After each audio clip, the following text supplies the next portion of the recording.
Hey, my name is Mark Miner, Senior Footwear Designer for Nike Running, and today I'm here to talk about the Air Pegasus Plus 29. The Pegasus is definitely a shoe that's a franchise within running.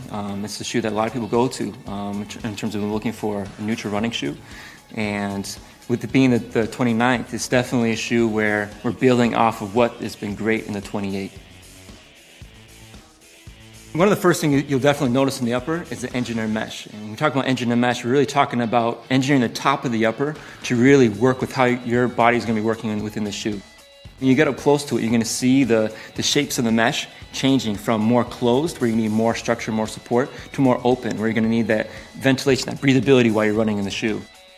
And then if you want to add that second element of that support that you're looking for, it's actually this new method of printing that what it is, it lays on very thin layers of the ink.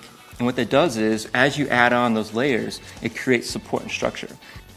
What we had in the past, this is the Peg 28, you can see that crash pad, secondary piece of foam. Now that's removed.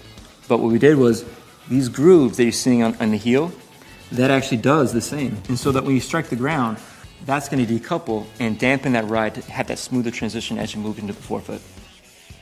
It still has that 24/12 offsets. Now what that means is the amount of foam that's underneath your foot, that ride that you're used to in the Peg, those heights are still there, so you still get that kind of cushioning feel that you love. And a part of that cushioning also comes from the Nike Zoom. That's the first thing you're going to really feel from that heel and the heel strike, is that how that Zoom Air is working through you, and then how that's going to transition into those flex grooves we have for you in the forefoot. So they're a little bit shallower, not as deep, and they go deeper on the lateral side. And the reason why they're going deeper on the lateral side is while you're running, you have that dampening, that kind of slowing you down, just to kind of ease your transition into as you're toeing off. And so with the Pegasus 29, we definitely took a lot of learnings and insights from the 28. What we found was, when we got out with the runners, they loved it. They loved having that less shoe on them as they're running, and something on the upper and the bottom just worked more with them. And so for all the Peg lovers and the people out there, I would say the look and feel, the look is definitely different. The feel is what you're loving, but enhanced.